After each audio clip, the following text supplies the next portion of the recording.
So today we're going to talk about a topic that has been one of the most requested topics that we get, and that is how to fund acquisitions that aren't through the SBA or aren't through seller financing, which SBA and seller financing are two of the most commonly used, but sometimes those aren't an option. So we're going to talk about a couple, actually 10 different options that aren't those two very common things. So today's topic for the Acquisition Alliance is 10 of our 225 creative funding ideas to acquire a business.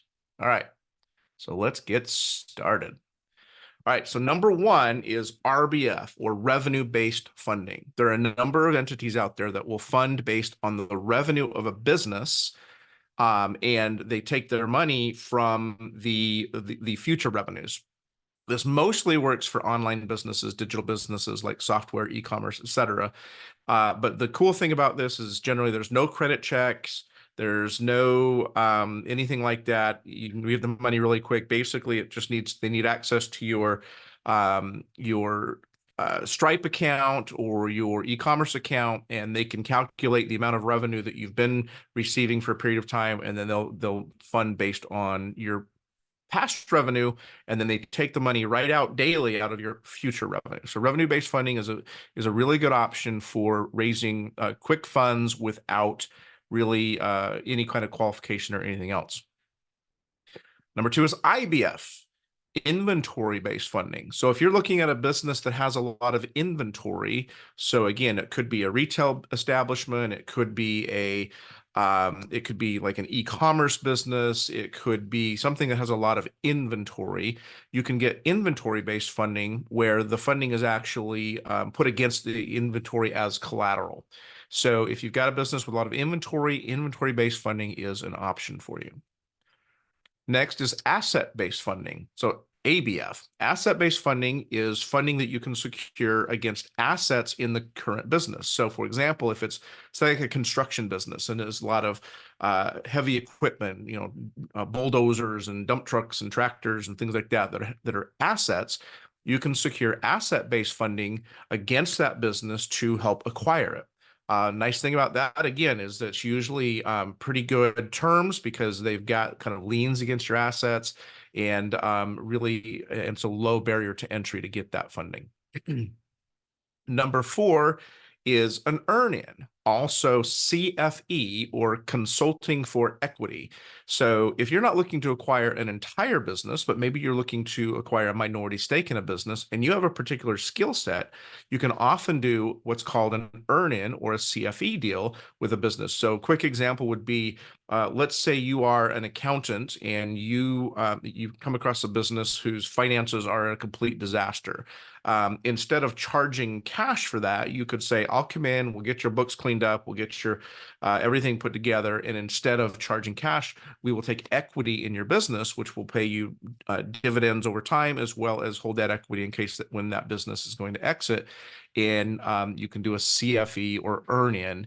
And so it's also kind of based on the old barter system, right? So basically you're bartering your services, your skill sets against equity in the business in lieu of cash.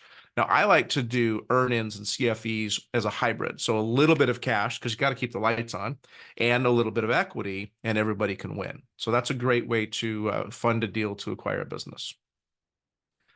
Number five is an earn out. So an earn in is where you as the acquirer are gaining equity in the business. An earn out is where the current owner is basically earning their exit over time. So let's say you have a business, and we just had an example like that this past week. I have a business where the seller is saying, my business is worth this much money, and the buyer is saying, no, I believe it's worth this much money, and there's a bit of a gap. Well, an earnout basically says, look, here's the deal. Mr. Seller, if you believe your business is going to do this much revenue, it's worth this much money over the next year or two, then put your money where your mouth is. We'll earn that out. If it hits these milestones or these numbers, then I'll pay you that after the fact. And if it doesn't, then I'm not going to pay you. That's an earn out. And there's a couple of different ways of doing earn outs. There's an active earn out and there's a passive earn out. So a passive earnout is just kind of that. It's based on specific milestones of the business post-acquisition. An active earnout could be if the current owners are going to stay on and help grow or run the business post-acquisition, and they have to continue to earn their money over time. Both of them have their pluses and minuses, so we can talk about those later if we have questions after. Number 6 is to generate revenue applied to equity. So let's say you come into a business and you see that they have an opportunity that's they're leaving money on the table, let's call it. So Steve loves this one. Let's say that they have a huge email list, and that email list hasn't been properly monetized. Maybe they email it once a month with their own special offer, and that's really it. They've never sent a third-party offer to it. Well, we have ways of generating revenue of about $1 per month per email from an email list. So if you take over an email list, and let's say somebody has 100,000 names on it, and you say, look, let me help run your email list, and I'm going to generate revenue against that. Let's say you do that for 2 months and you generate $200,000 in revenue. Well, that 200,000 then applies directly to equity in the business. You've generated revenue and you're applying that revenue right to the equity in a business. And there's several ways of doing that and getting really, really creative with them. But it can be a great win-win for everybody. You win because, again, you're kind of applying your expertise to something unique that maybe the current owner isn't doing. And then you're taking money that is coming from third parties from generating that money to actually do your deal. And you don't have to take any money out of your own pocket. Number 7 is crowdfunding. And this is a slight variation of number 6. Becky and I actually did this with the deal where we actually did a crowdfunding campaign for one of our projects, and we applied the revenue that was generated from the crowdfunding campaign, all got applied towards equity in that particular business. So again, if you're really good at crowdfunding and you know how to raise capital that way, that could be a great way for you to acquire equity in a business. All right, I'm going really fast here because these are just high levels, but if you have questions about these, certainly feel free to reach out to us with, we can get into more details about each one. All right, number 8 is borrow against 401k. This is one that a lot of people have no idea about, and it's incredibly powerful. You can borrow up to $50,000 against your 401k. Again, this is for U.S. acquirers only, but you can borrow up to $50,000 against your 401k. And here's the cool thing about it. For number 1, clearly understand I'm saying borrow against your 401k, not withdraw from your 401k. You take your money out, you're going to pay huge penalties. Not a good thing to do. But many 401k administrators allow you to borrow against it, and federal law allows you to do up to $50,000. And here's the really cool thing. You borrow against your 401k, you get great interest rates because it's secured with your 401k. You get great payment terms, but the interest you pay actually goes back into your 401k account. So you are borrowing from yourself and paying yourself interest. And then when you put it all back in, you've got more money than you started out with. So borrowing against your 401k, grab that 50 grand. It's like the best access to funds, and most people don't know about it. We're probably going to do a session just on that one, but check that one out. Number 9 is vendor buy-in. So vendor buy-in is where you're looking at acquiring a business, and that business has vendors. Let's talk about one of the categories we do a lot of work in, which is HVAC, heating and air conditioning. So let's say you have an HVAC company and they are doing a couple $1 million a year. And where do they get all of their equipment? Where do they buy all those brand new HVAC units and those heaters and furnaces and ductwork and everything? They buy it from a vendor, a supplier. And that supplier is probably selling them a ton of materials every year.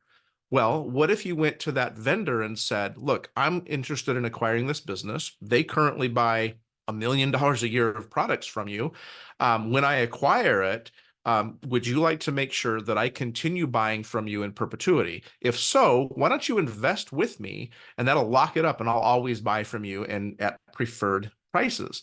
The vendor wins because they guarantee a client for life. They also win because every time they sell to you, they're getting, every time you're making a sell, they're also generating revenue. And you win because you can get some funding to close your deal that isn't out of your own pocket. And I'm going to talk about pipe wrench in a second.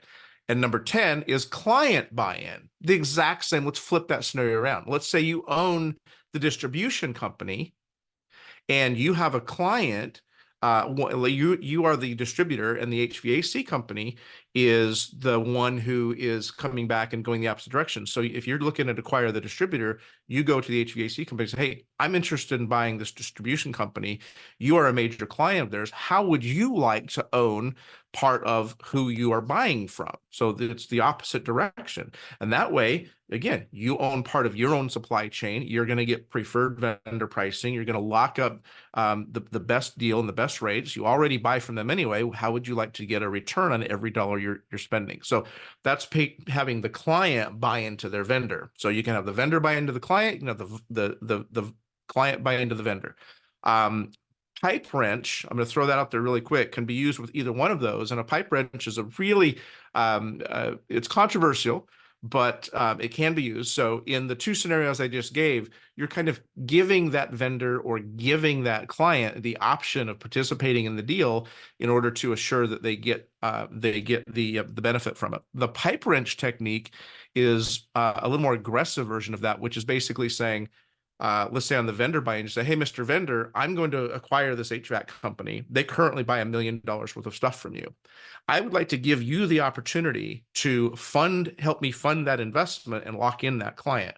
However, if you don't," this is where the pipe wrench comes in.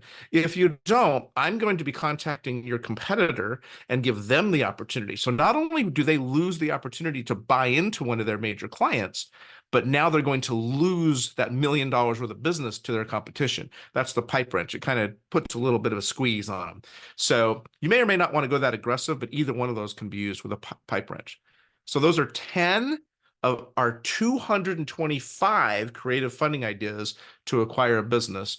We might go through some later, but these are some of the most common we've actually used or watched used to acquire businesses. We wanted to share them with you.